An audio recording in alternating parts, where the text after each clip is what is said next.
Finding Home by Sapphire. Chapter 4. To First Meetings. Standing outside Stark Industries, Harry wondered how he was going to get inside. There was probably some indication on Tony's computer that would tell him where the billionaire had gone, but he didn't think simply apparating inside would be a good idea. For one, there was enough artificial intelligence tech in the building to make breaking in almost suicidal, even for him. For another, while he had always refused when Tony had tried to invite him over, Harry had heard of Jarvis, who would probably notify Tony immediately when it sensed an intruder, and that was only if Jarvis wasn't the shoot first, ask questions later type. The funny thing in all this was that Harry actually had his own passkey.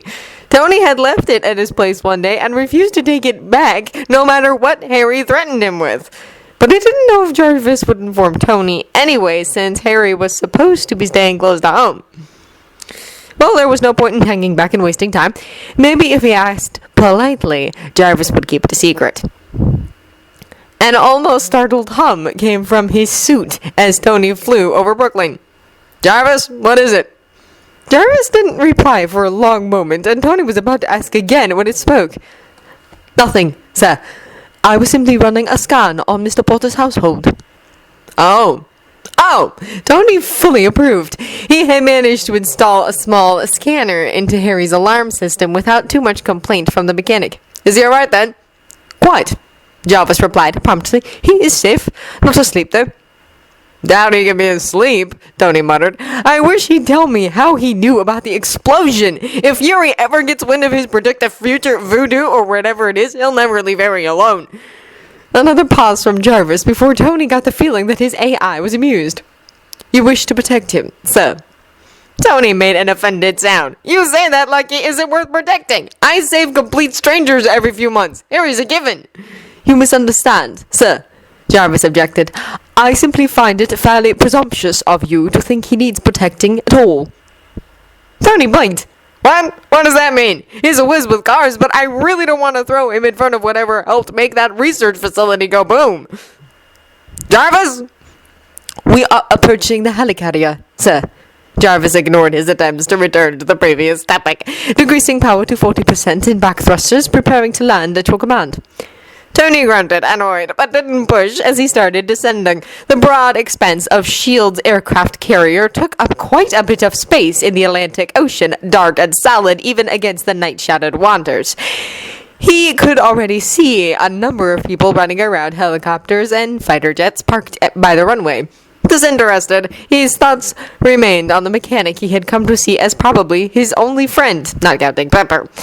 Since meeting one Harry Potter, Tony had thanked every god he didn't believe in for the day his car had broken down right in front of Marauder's den. He could literally count his friends on one hand and still have 2 fingers left over, and that was including Jarvis. Sad but true.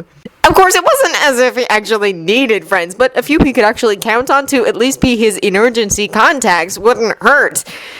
But from the very beginning, there had always been something about Harry that sparked his interest.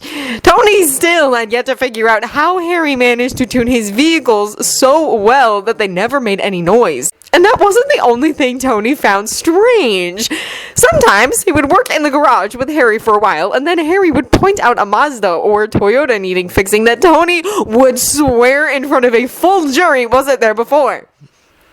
But somehow he was never completely certain that he hadn't just missed them before, and Harry simply carried on with whatever he was working on, so Tony would let it go. And there was also Harry's age. Tony had been trying to get an actual number out of the mechanic for months, only to receive responses like, "I'm out," or something like that, or a non-committal sound that really told him nothing at all. Harry looked to be in his late teens, but his reclusive personality and mature countenance always left Tony jabbering on as if he was talking to someone closer to his own age. However, none of that compared to the mechanic's eyes. After all, Harry could simply be a very grown-up teenager, yet Tony had never, not once, called him a kid, because there was no mistaking the haunted shadows lurking behind emerald green. They were the same ones he sometimes saw in his own eyes when he looked into a mirror. Harry had suffered seen and done things no one should have to go through, and was probably part of the reason Tony found himself so at ease in the Quiet Mechanics company. It hadn't been easy getting through to Harry, though. The mechanic had done everything humanly possible to shut Tony out since day one, but Tony was nothing if not persistent. He had wanted Harry as a friend, and hadn't been above inviting himself over even when Harry didn't want him there, which, come to think of it, was pretty much all the time during the first 2 months. When Harry had given him the spare key, Tony had been pleased. When Harry had shown him the basement, Tony had been delighted. And only 2 weeks ago, when he had once again shown up unannounced, Harry had let him in and, instead of waving in the direction of the sofa bed in the living room, had led him to the guest bedroom previously used to store some boxes and cleaning supplies, but had been cleaned out and replaced with a new bed and desk and even a bookshelf. And Tony had been ecstatic! Now, the only thing left was to persuade the mechanic to visit Stark Industries once in a while. The guest bedroom Tony had set aside for Harry was starting to collect dust. Mr. Stark, you've arrived. Tony landed on the deck of the helicarrier and removed his helmet. Ah, Agent Coulson. Pepper sends her regards. She's very glad you're the cockroach type. As usual, Phil didn't seem all that fazed by Tony's flippant attitude, taking it in stride with patience born from familiarity. Glad to hear it. Phil nodded. Now please follow me. The director wants you to take a look at some files before the others arrive. Others? Tony repeated as he trudged after the agent.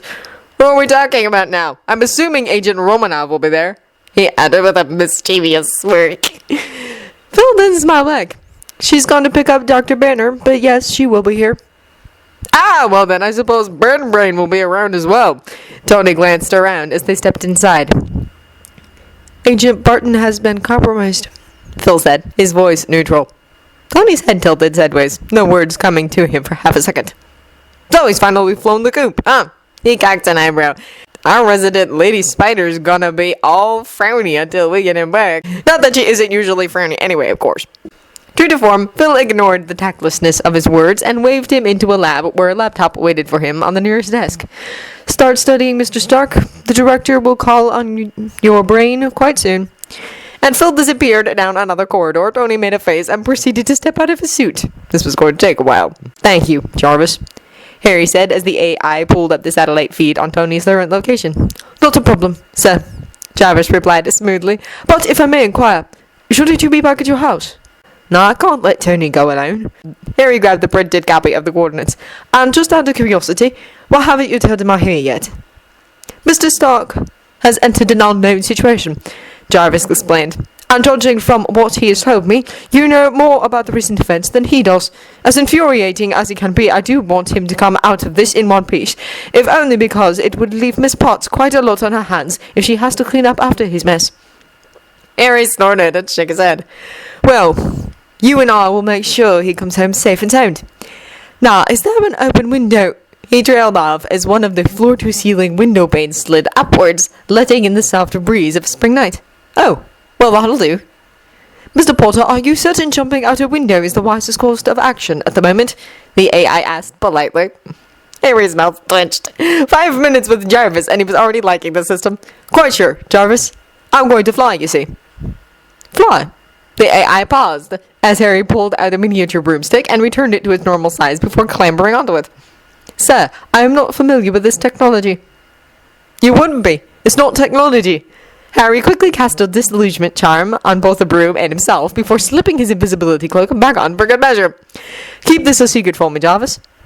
The AI was silent for a few seconds before speaking again. Of course, sir. No one else will hear a word from me. Take care and have a good flight.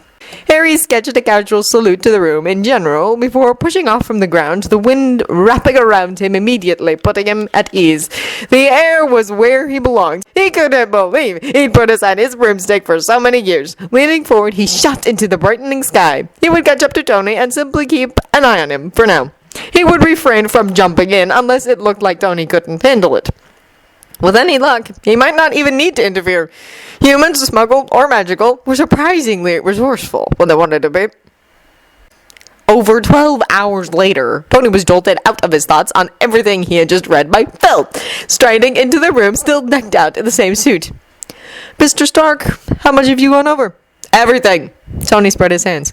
You are now looking at an expert on thermonuclear astrophysics. Good. Phil motioned to the door. Just in time, too. Mr. Rogers and Dr. Banner have just arrived with Agent Romanov. We will be taking to the air in a few minutes. Great. Tony stifled a yawn. Stars and stripes before coffee. I hear he's a real patriot. At least try to get along, Mr. Stark, Phil admonished with a resigned air. Don't antagonize him before the entire team is even assembled. Oh, me? Tony asked with an innocent air. I would never antagonize anyone. I'm a big fan of non-antagonizing. Can't you be serious for 1 minute? Steve snapped 2 hours later when Tony cracked another joke about Bruce's rage monster. Tony rolled his eyes. Oh, loosen up, Gap. Seriously, your face is gonna get stuck that way if you don't. Bruce sighed as the room's 2 other occupants started another round of barb trading. He half wished Agent Romanov was still in the room. At least she could get them to tone it down. Somewhat. For a few minutes. Guys, stop it! Bruce called out, ignoring the other guy's restless stirring. Can't you two at least pretend to get along until Director Fury gets back? Tony was the first to back off, easygoing as always. Just saying, Gabby really needs to relax. Maybe get laid. That'll help him relax. Stop! Bruce repeated firmly when Steve made to get out of his chair. He shot a frown at Tony. Honestly, he didn't have anything against the billionaire. He was the only one here who didn't seem afraid of what Bruce could become at all. But he didn't think anyone else appreciated the man's sardonic quibs. Captain America certainly didn't. The door slid open at that moment, and Bruce heaved another sigh, relieved to see Agent Coulson. Mr. Rogers, Mr. Stark, Mr. Coulson started without preamble. Suit up, you're flying out with Agent Romanov. Loki has been spotted in Stuttgart, Germany. This is a retrieval mission. Capture him alive. Steve raced out of the room, and Tony followed with a roll of his eyes at a more sedate pace, leaving Bruce alone with Coulson. The agent nodded at him. The director would like you to stay here. Maybe just get a feel for what you'll be working on when Mr. Stark gets back. Bruce correctly translated this to, the director orders you to stay here so you won't accidentally change into the other guy and kill a lot of people. He nodded silently and settled down into a chair to wait for his new teammate's return. Harry watched Tony and 2 others hurry onto a jet and waited for them to take off before hurtling after them, sticking a tracking charm on the aircraft before it could get too far away. He had a feeling this would be a long flight, and there was no way he could keep up. He just hoped nothing drastic happened before he got there.